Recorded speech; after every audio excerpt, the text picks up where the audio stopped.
displays, it basically displays as a spreadsheet or table of sorts. And if you want to view more information or view kind of a more detailed list of all the info about the grant, you can just click expand this little button here, or highlight the entry and then press enter space bar, and you'll see the isolated information about the grant pop up on just one page here. So in this case, this is just an example, the organic certification cost share program offered by the USDA.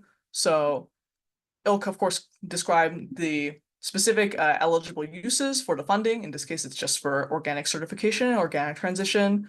And here we break down some of the important details you want to know before applying for the grant, such as, who is eligible, what's eligible or not for the funding uses. Of course, the direct links to opportunities and the contact information. We source all this information directly from the sites of the grant providers, of course, but given that information can change at any point, the final word or most accurate and up-to-date information will, of course, be directly on the website. So we recommend, if you're interested in a grant, please just click directly on the links to double check the information, of course, when you're deciding to apply. But all of this otherwise is up to date as far as the best of our knowledge. It covers some more technical details about applying, for example, what you can expect the documents you can expect to need to have on hand for applying. In this case, a W-9 tax form, your receipt for organic certification fees, and the organic cert itself. And then it'll cover some of the basics of how you would apply and the steps.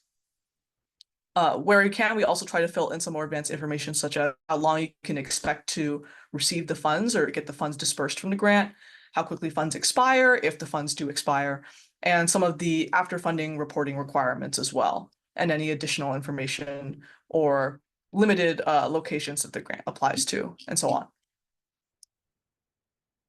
As it happens right now, of course, near the end of the year, kind of unfortunately overlaps with a bit of a dry period for grants. Many of these organizations and the grants recur yearly, but the funding often refreshes at the beginning of the year or the beginning of the fiscal year. So because of that, right now there aren't as many programs open, but we continually update this database and also refresh it for when annually available grants open back up. So you can feel free to check at any point at this link and see for yourself what is available and what's not. Just right now in the fall, usually it's a bit more of a dry period and there's less that is currently available, but still some, as you can see on this list. And this is just one of the views that's available on the Farmer Funding Opportunities database page. Another example is this one, a board view that is grouped by the different types of grants or funding, which we'll go a bit into describing later on in this presentation. Here you can see that instead of a table where every grant is displayed line by line, they're all kind of these like larger rectangular cards in columns based on what type of grant or funding is being provided. And this displays all the grants that we have data on. So this includes some grants that you'll see that the application deadlines have ended for this year. But again, oftentimes a lot of the grants will roll over or be opened again year after year. So we will keep those updated with the newest deadlines and information as we receive them. It's just that right now we don't know when exactly the next application windows will open for certain grants. This is all just based on information from the past year.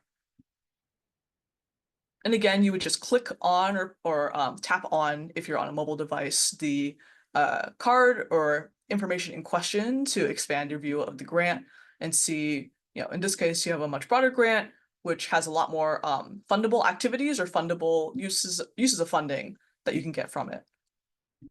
And you can continue scrolling down to see the fully developed requirements for eligibility, documents, and then steps for application and reporting.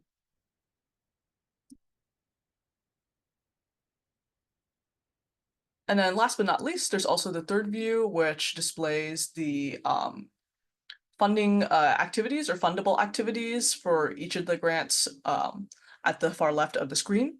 So this again is all the different grants are available. We can see a couple with the deadlines that have already passed. But you could take a look through here, and if you're looking for, of course, funding for a certain activity on your farm or certain equipment, this would be one way to search for that. Now, I also mentioned that there's ways to filter and sort this information and more quickly search for something specific if you know exactly what you are looking for as far as funding goes. And you can do that towards the upper left of the screen below the name of the database itself. There's buttons for filtering and sorting here. And by clicking on the add condition button, you can specify, okay, I only want to show grants of, for example, that allow Spanish applications or taking Spanish applications. And you can filter by basically any of the categories or types of information that are shown in the database. In this case, if we wanted to search by the language of application, we would scroll down in this window. Let me zoom in a little bit so this is a bit easier to see. Scroll in the window here and click on languages. And in the select an option menu, we could select, for example, Spanish. And now the only applications or grants that are shown are ones that allow a Spanish application or language. Let's see. We scroll over to the side here now in this column, you can see the full list of languages for these specific grants. And you're able to scroll back and forth and see all the columns of information via the scroll bar at the bottom of the screen, just clicking and dragging along it. So here's another example, the Urban Agriculture Microgrant. Hopefully the categories and information that specifies a bit clearer now that I've zoomed in. But again, all of this is available up to date, as much information as we can get our hands on at the time. So that's just one example of a filter. We have some other ones that we can also try out and create. If we were, for example, want to look for a certain amount of funding, if we were looking for, let's see, any funding range that was above funding range, 10,000 or above, then we can type in that number or that value for that amount of money. And you can see here again on towards the right side of the screen, the column for funding is now being highlighted, showing those examples of those grants.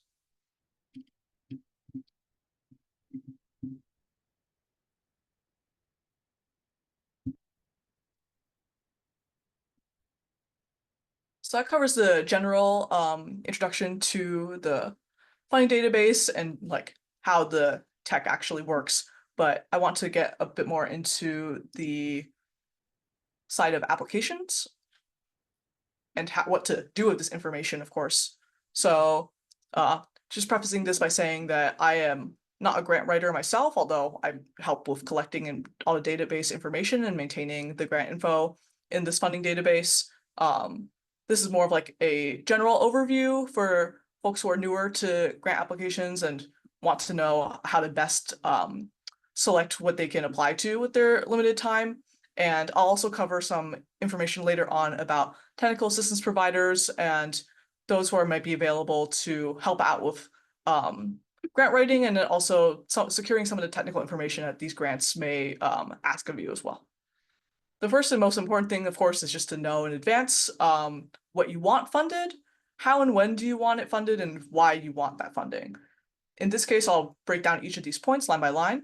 So, of course, depending on what you want funded in the scale of the item or equipment up to a full project, you'll want to look at different grants that cover that depth of funding and information that you're asking for. And also grants, of course, disperse the fundings at different times based on the type of grant. We'll be going into this on the next slide. So how and when you want it funded or when you need to get it funded or reimbursed will be very important for choosing which grant to select. And of course, why you want the funding in the first place. Most of these grants are going to have some sort of narrative questions or short answer questions asking about you, your farm, your work, and knowing this in advance and planning for it will help you be able to answer those questions as they're asked in the applications. So these are just some of the examples of the grant funding types that were listed in the database. Some of them are more straightforward than others. For example, a reimbursement grant, you would pay for some of the cost of what you're asking for the grant money for upfront, and then you apply for the grant, and if you are accepted, basically it pays back some or all of the costs based on the receipts or invoices for what you've paid for. One example of that actually is the cusp drought grant that CAFF administers. Another example would be something simple like direct funding, where you give a proposal or a budget when you're applying for the grant, and then the grant is issued to help pay for some or all of those costs in advance. So in this case, you haven't paid for it yet, but you apply for the grant and make that proposal saying exactly what you're going to be spending that money on, and then they provide the funding, and you would later usually report and provide proof or receipts that you'd spent that money as you had stated in the application. Then for going from kind of simple towards the more complex side of the spectrum, we have partnership grants, or I also like to call them project grants, where you design something like a long-term project proposal and work in collaboration with the provider of the grant to implement this project over a long period of time. Often I say long period of time, it's often be up to several years of reporting and back and forth. And the grant provider then helps fund the project in part or in full. So depending on the scale of what you want to be working on your farm, can be anything from, for example, if you wanted to implement a hedgerow project, there's ecological organizations that can help with funding with that and reporting, and towards something like constructing a cold storage unit or whatnot. So depends on, oftentimes the scale of the funding can vary a lot. So you want to just check that when you're looking through the database as well. And this leads into just some general application advice as well as what to expect. Again, I mentioned that right now is a bit more of a dry period in the year for the grants. So this is something important to note, which is that the funding opportunities, come and go pretty quickly. Some of the grants may have application windows that last several months. Some are literally only open for a single week before they close and cease taking applications. So the nice thing about having all of the application information and what they request in the application kind of saved and preserved in this funding database is that you can save commonly requested information to keep for when grants open. Honestly, the best time to kind of prepare for a grant is, I would say, probably like last year, so to speak, by having the documentation and information that that you'll need or will probably be requested of you saved in advance. But of course, if you don't have that information, then the next best time to start preparing is just, right now, and getting all that, in some sort of file, either physical or saved in a free file resource like Google Drive online is really important and will help to streamline that process for when a grant that, does check all your boxes and looks like it's going to fund exactly what you want does appear. You want to be able to get in an application as soon as possible. And next, of course, is to reach out to technical assistance providers, also known as TAPs or abbreviated as TAPs, if available. These people are here to help you with getting that grant and securing that grant, understanding sometimes the more like technical or scientific information that may be requested for things like soil health grants, for example. Oftentimes they are provided, their assistance provided for free by the agency that's providing the grant. So for example, CDFA will have their official technical assistance providers and partners for things like the Healthy Soils Grant. CAFF is sometimes contracted out as like an official TA provider, or at least can help out with understanding some of the technical information behind a grant. So that's also something that is important. And if available, like you want to reach out for those resources. Those people are there to help you and glad to take your questions. And next, consider how your funding goals can align with organizations or nonprofits or government initiatives based on what you're looking to fund. So, I've cited, soil health and the Healthy Soils program as one example. So like in this case, you can kind of feed two birds with one hand, looking to improve the soil health on your farm or get coverage for something like compost or mulching. And in exchange, of course, align with a lot of like goals around sustainable farming and carbon soil sequestration and things like that. So you want to try to spin it as, thinking about how is it that what I want for my farm and my business could, align with something that a nonprofit or an organization is looking to support.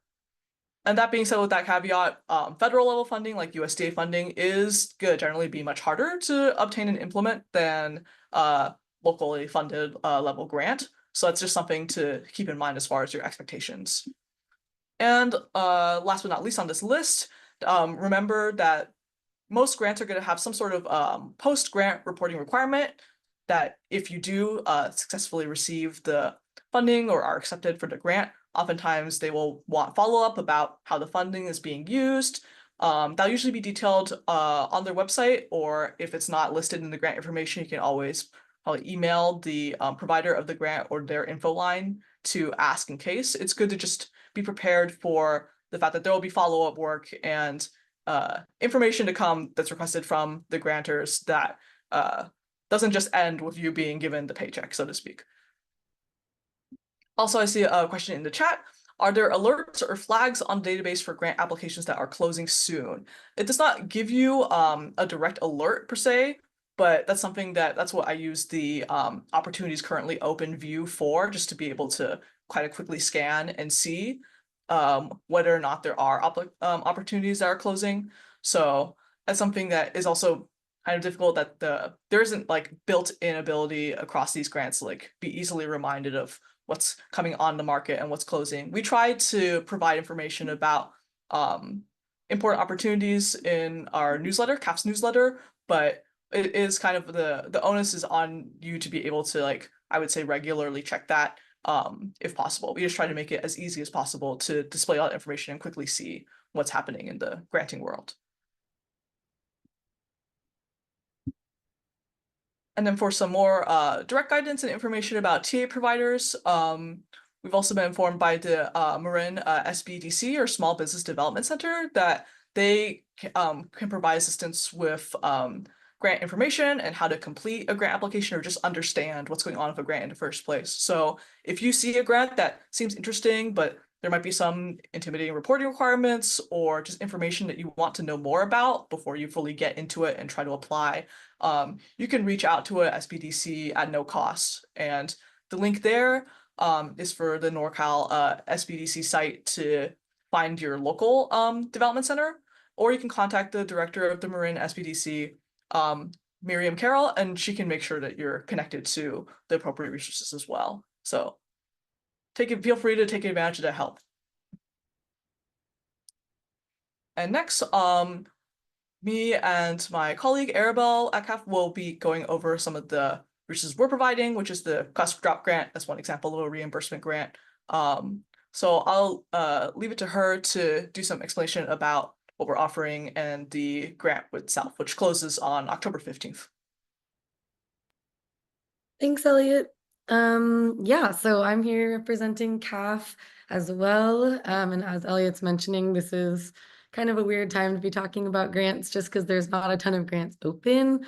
I'm sure the growers in the room are very busy at the moment with harvest and finishing up the season. However, CAFF is currently administering one of these CDFA, California State Grant Programs, which is called CUSP, which is the California Underserved and Small Producers Grant. And we're currently providing drought relief funding for growers all over the state of California who have had essentially like financial losses of a variety of flavors due to drought over the last couple of seasons.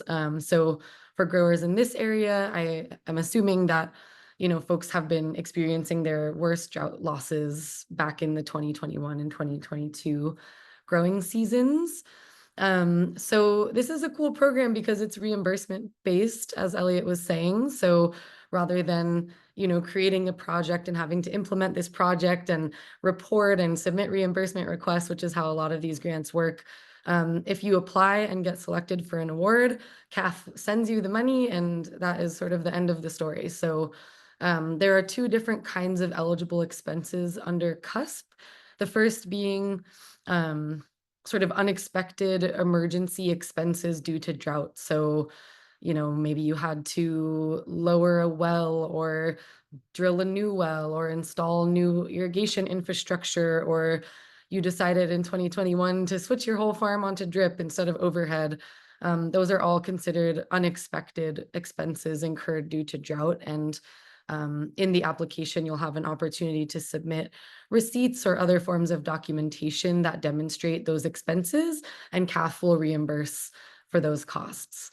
The other sort of avenue, which is a little bit less clear cut, is unexpected decreases to revenue, which is a little bit harder to quantify and demonstrate. But I've had farmers submit like profit and loss statements and harvest records or sales records to try to demonstrate that they weren't able to yield what was expected, and therefore bring in a certain amount of gross revenue that is considered standard for the farm business. And so if you're able to buy that and provide documentation sort of proving those unexpected financial losses due to being forced to fallow or running out of water after planting, etc., we can cover that as well. So CUSP is great. The grants are up to $20,000. You get to sort of self-report your losses and make a certain request amount. And then your responsibility as the applicant is to demonstrate to us through those pieces of supporting documentation that,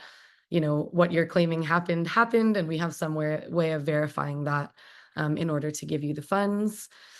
What else? So the application window has been open for a month. It closes next Tuesday, so you have 14 more days to apply. And visit this link that is on the slide, caf.org/cusp-drought.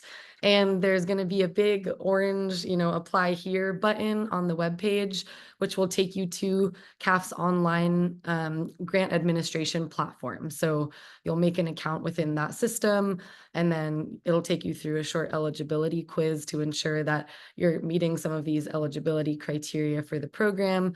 And then if you pass the quiz, which you should be able to, it will take you to the application, and that will all be submitted and administered online. So yeah, I think that's all I have to add. If you have questions, I know there's other TA providers in the chat. Yeah, if you're helping farmers apply, please reach out. The application is in English and Spanish. And if you have questions, my contact info is down here at the bottom of the slide. I'm just going to check the chat. So can people who received funds through CUSP for one drought year receive funds for another year? Yes.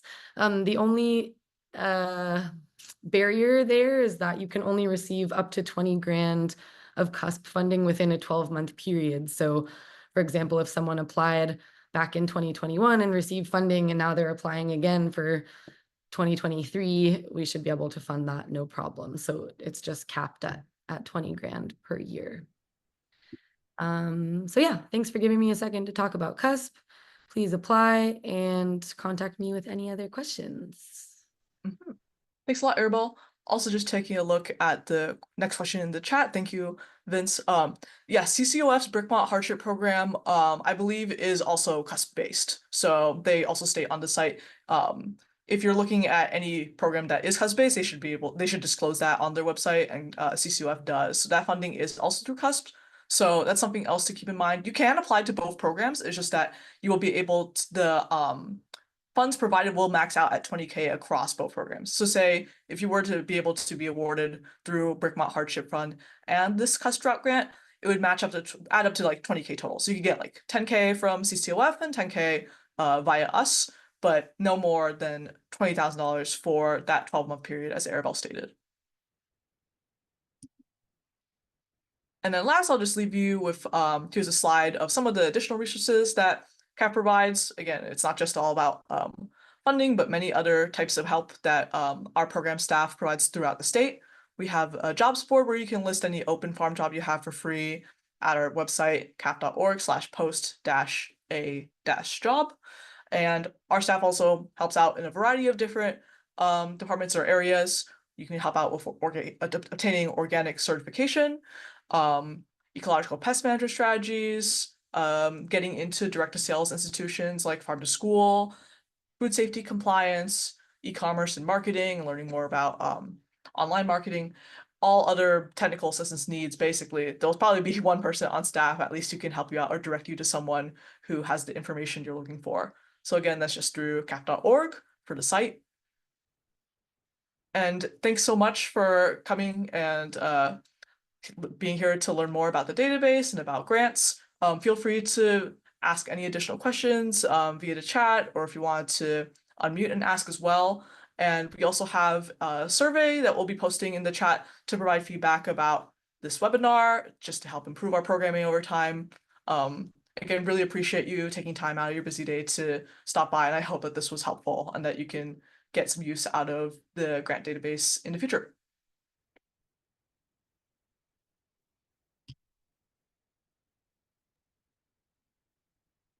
Thank you, Elliot and Arabelle, so much. And yeah, just a plug again to check in the chat for that survey. It's in both Spanish and English. It's a bilingual survey, so either you can just click the link and you'll have both versions of the survey.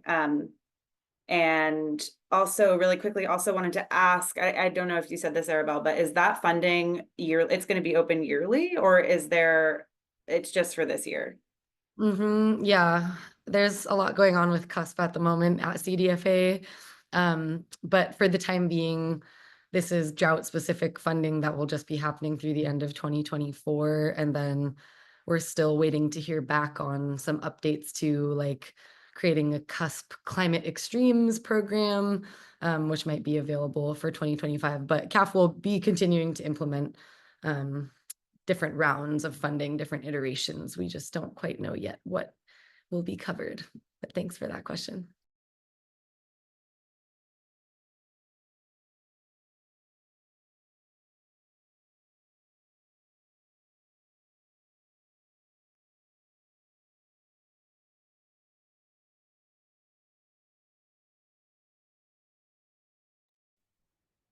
Thank you. And again, that database is continuing to be updated. And if you actually find out about any sort of grant opportunity or funding that you've heard through the grapevine that doesn't appear to be on the database, we also take submissions or suggestions for adding things to the database. And there's actually a form and a link to do that on that same funding-database webpage on the CAFF website as well. So taking user submissions, or you can just email the main CAFF email at info@caff.org anytime. And I'm the one who's monitoring that email and keeping an eye on things. So I'm always really happy to learn about new funding opportunities and get that information up there and out there for producers.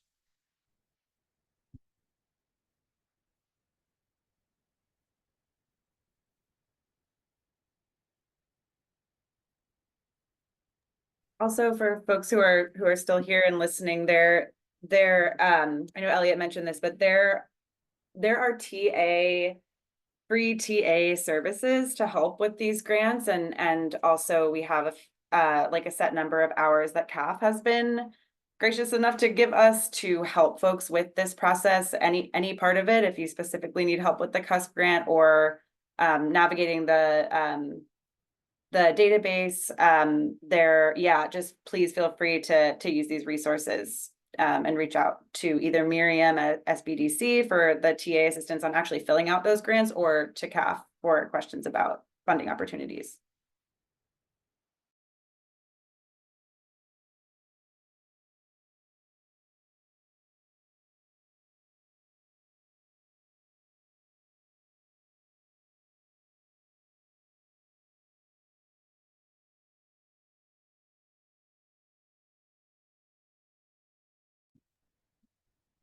All right, any other questions or things stored in the chat? I don't see any so far, but Otherwise, if anything comes to mind, no problem. Feel free to follow up afterwards, as I mentioned, with our email or messaging Arabelle directly if you have any questions about the CAFF Drought Grant.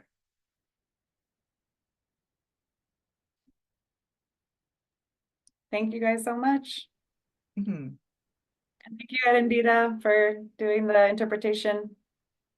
Yes, thank you, Arandia, for the interpretation, and thanks again to Lauren, you, and all the other folks at AIM who helped to make this possible too. Have a great day, everyone. Really appreciate your time. Thanks. Bye.